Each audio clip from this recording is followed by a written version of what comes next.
Muhammed Abdülkerim El-Xattabi rahimahullah Kur'an'la qo'zg'alan hareketlerinin dahisi. Namlı kitabını o'qishni boshlaymiz. İkinci bab. Muhammed Abdülkerim Xattabi kim? Xattabi dunyodagi hurlikka intilguchilarning namunasi. Che Guevara 1960-yili Abdülkerim Xattabini yo'qlash uchun Qohiraga borgan. Kommunist Ho Chi Minh Xattabini ustozim deb atagan. Mao Zedong kafir Xattabini partizanlik urushida yangilik yaratquchi deb ta'riflagan. Sharq va g'arbdagi islomiy va milliy inqilob harakatlarining hammasida alohida ta'sir kuchga ega zot. Tarixshunos mag'riblik tadqiqotchi Ali Idrisning Abdülkerim Xattabi muhasir tarixi degan kitobidan elindi. Birinchi, uning nasabi. Abdülkerim Xattabi Hijrining 1300-yili, milodiya 1882-yili Sha'ban oyining 15-kuni Shimoliy Mag'ribning Rib rayonidagi Hasmiyat shahriga yaqin Ajdir kentida dunyoga kelgan. Qahramonimizning nasabi haqida manbalar xilma-xil bo'lib, manbalarni tadqiq qilgandan keyin bizga ochiq bo'lgani uning nasabi Arab orollaridan Mag'ribga ko'chib kelib, Abbosiylar xilofatidan mustaqil yashagan Arab qabilalarga tutashganligidir. Xattabi oilasining eg'izida yuqorqi so'z avlodma-avlod so'zlanib kelgan. Faqih Tihami Xattabi oilasining nasabi Xalifa Umar ibn Xattob radhiyallohu anhuning nasabiga tutishadiganligini aytgan. Ammo yozuvchi Ahmad Albu Ayyash Aljeriyaning g'arbiy shimolidagi Tilsimon shahar podshohlari avlodidan Abdullah ibn Xattob Sharif Zayyaniga tutishadiganligini so'zlaydi.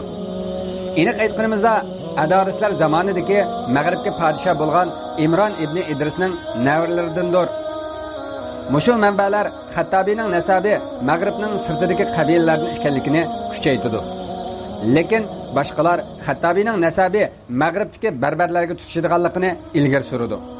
Ammo Xattabi taxallusining kelib chiqishi ba'zilar Umar ibn Xattabiga nisbat berilgan deb qarasa, ba'zilar Bir Yag'il qabilasining tarmoqining ismi deb qaraydi. Va buni Xattabining tuvandagi so'zi kuchlantirdi. Xattabi: biz Ajdir, Rif qabilalaridan, ya'ni Bir Yag'il qabilasiga tava. Nasabimiz Qizil dengiz atrofidagi shaharlarda o'ltiraqlashgan. Yambo rayonidan Hijozlik Xo'ja Muhammad ibn Abdülkerimga tutishidi. Cho'ng bovimiz Yamboqliq dehqon deb ataladi. Jamoatimiz Mag'ribga Hijriya 7-asrda ko'chib kelgan va Bani Bir Yag'il qabilasida o'rinlashgan. Xattabining dadisi o'z dadisi va bovisiga o'xshash o'z qabilasida qozilik qilgan.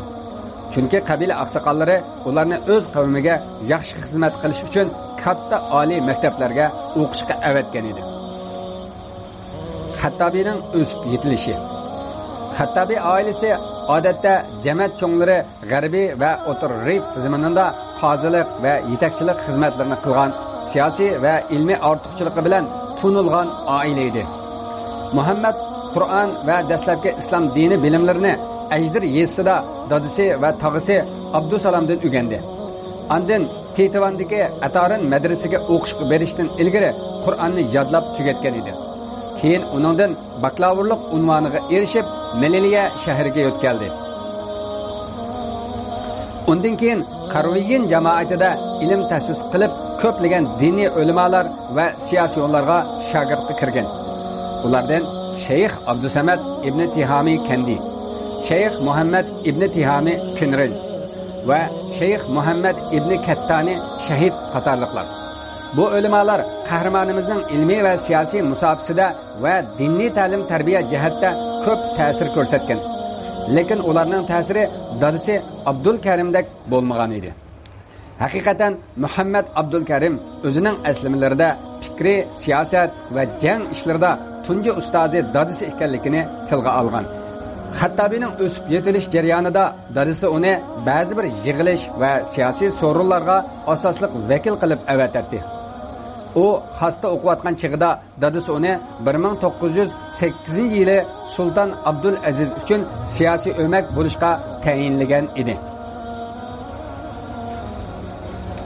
Abdul Karim Xattabiy sultonga qarshi chiqib, Jilani ibn Idris Zarimuniga bu kishining laqimi Bulmara edi. Jang qilishda Bani Viryag'il qabilasini ta'minot bilan kuchlantirish taklifini o'ttirib qo'ygan. Xattabiy oliy maktab hayotida ispan qonunini 3 yil o'rgangan va ispanlarga qarashli Shilmina shahrida oliy maktabni bitirgan. Ikkinchisi, Xattabiyning kasbiy hayoti. Xattabiyning kasbiy hayoti Mililiya shahrida o'qituvchilikdan boshlangan bo'lib, bu 1907-yildan 1913-yillargacha davom qilgan. Uningga qo'shimcha qilib 1910-yili Xattabiy oliy maktab saviyasi arab va amazigh tilini yaxshi bilish ortiqchiligi bilan Mililiyadagi markaziy ichki ishlar idorasida kotiblik va tarjimonlikda ishlagan. Shuningdek 1907-yildan 1915-yilgacha ispan tilidagi Rif telegraf idorasida kundalik muxbir bo'lib ishlagan. Va bu gazetning maxsus yerim bitini arabcha maqolaga xos ajratgan.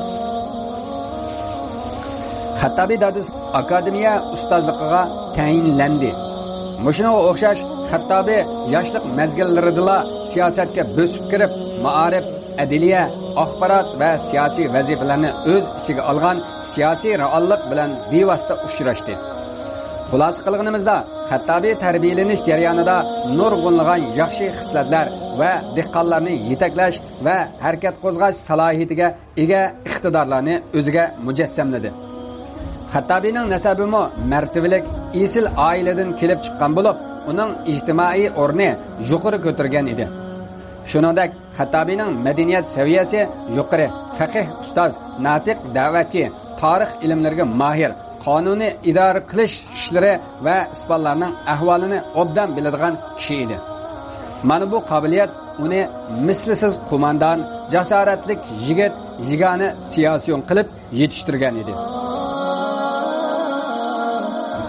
Hurmatli anglovchilar, bu qatimliq anglatishimiz bu yerda tugadi. Kelar qatim ko'rishgacha Allohga omonat. Vassalomu alaykum va rahmatullohi va barakatuh.